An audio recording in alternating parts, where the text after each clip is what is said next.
found this out. I actually spent a long time in my animal brain, which is a very horrible place to be. Greetings, Grimdark enjoyers. This time I'm back with another, hopefully quick, less scripted video. Not quite a rant, though it may get a bit ranty, but more so just my unfiltered thoughts.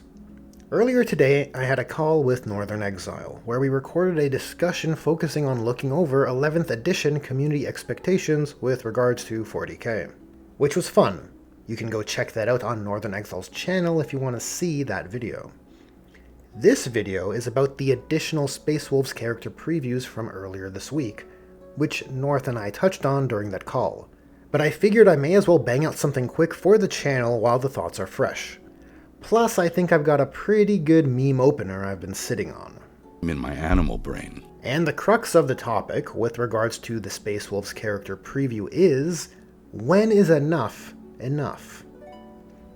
Now to start, I will say I don't think these models are bad. In fact, I have very little to criticize on them. Old Man Logan in particular has a pretty boss aura about him. The opposite vibe of his Santa sleigh, surely. And I do have a certain fondness for Arjac Rockfist. I mean, who doesn't like the idea of a Mjolnir-wielding Terminator champion? It's a fairly likable concept, to say the least. And all three of these models look nice, as I mentioned earlier. So good job, GW, with regards to the sculpt and execution. The issue is, after seeing this further extension of more Space Wolves character support, I just can't help but reflect on the Special Snowflake chapter's character refreshes over the edition, and lament. I mean, really? This is what you've done, GW? Really? And I know fans of the Space Wolves, Dark Angels, Blood Angels, and Black Templars will bemoan this position of mine with a "how dare you, sir" attitude. That they feel entitled to such updates, such special attention.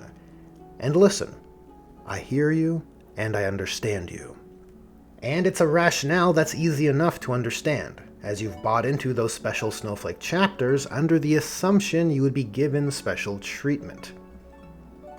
But again, when is enough enough? And I guess to further that point, I'll add, is it a paradigm that is worth maintaining? And try to look at it from an objective, broad view of the game/landscape here, guys, not just a subjective, more stuff for me equals better point of view. For how many editions do we need to pay disproportional favor to these extra special chapters? Part of me hoped that the absence of new Death Company/Wolf and Dreads or ball pattern gladiators in exchange for the baseline Brutalis and Gladiator being available for all was a mark in the sand relating to Primaris being a rise and tide that raises all chapters. But it seems GW is more than happy to continue the extra special attention on the character or infantry side of things. Which I suppose is a step, but a substandard one. And besides that, I have to wonder, Space Wolf fans, Blood Angels, Black Templars, and Dark Angels fans, does it really feel good? Is it honestly satisfying, knowing that your chapter gets treated better than the other chapters? Or does it make you feel like Matt Ward-era Ultramarines? I'm asking honestly here. If I were to imagine myself wearing those shoes, I'd feel kinda lame about it. I mean, it's awkward, right? And I'd argue it's also a poor design choice from a faction landscape point of view, since it's all relative. I mean, just imagine someone new to the hobby is exploring the factions and sees Necrons, Tyranids, Eldar, and Space Marines. All of these are looking very cool. And this new guy is like, you know what? I know Space Marines are popular, but they look cool. And that's what I want to collect. And then they continue browsing the product range, and see Black Templars, Dark Angels, Blood Angels, and Space Wolves, and wonder, what's up with these? Why are they different? Only to be informed that these new models are only for special chapters in particular. Naturally, this newbie would wonder, oh, does that mean the Salamanders, Iron Hands, Raven Guard, and those other chapters are in the queue to get their special units defined in the same way? Only for them to be informed that no, Not at all. It's just those chapters have extra special attention. Why is this the case? Well, it's just always been that way. Well, that seems sorta fucked. And when I think about it in those terms, it just feels like a stupid paradigm to commit to. But really, that isn't my main point as it relates to the Space Wolves character preview from earlier this week. I guess to follow the relativity theme, what is bad for Space Marines is worse for Chaos Space Marines. Again, I just can't help looking at the recent character refreshes the special Snowflake chapters have received over the edition and wonder if it is really the best spend of resources, when for time immemorial, the greater proportion of the Chaos Space Marine legions still don't have a single named character of their own. It just seems so absurd, so moronic, so stupid. Why do the Space Wolves, a first founding chapter, have so many named characters, when the Iron Warriors, a first founding legion, have none? Further on that point, we can put aside the firstborn characters of the Space Wolves and just look at the more recent Space Wolves that have been uprised to the Primaris standard, right? You have Ragnar Blackmane, Arjac Rockfist, and now Njal and Logan Grimnar. So it's 4 to the Iron Warriors 0, which is a terrible disparity.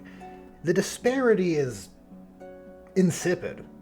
Now, in theory, this could be remedied with rules. GW could put forth an Epic Hero datasheet with details specifying war gear and armor specifications, and the base size.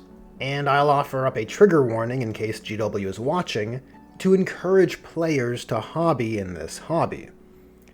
But that option, while it would give those prodigious Traitor Legions some much needed respect, is only really something to consider if GW are strained for resources to produce models. But I guess that isn't the case, since GW is more than capable of refreshing copious amounts of special Snowflake chapter side characters. My god, GW, why are you like this? I guess as a closing point, I'll state this. I can understand the desire to refresh the chapter masters. I feel it's more than reasonable to have the big bosses, Helbricht, Logan, Azrael, Dante, and we may as well include Totally Not Sanguinius, to get refreshed to current era model standards.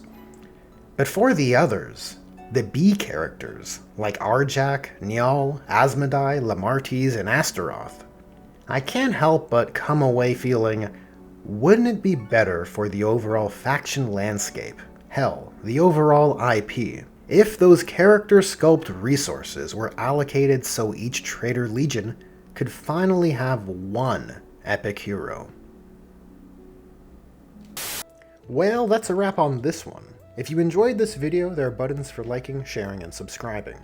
And special thanks to Julius Maximus, as well as my other generous patrons and channel members. Channel members and patrons get early access to regular channel videos, as well as free access to various STL doodads. Just a little something for those who help keep the dream alive. Anyways, thanks again for watching, and I'll catch you in the next one.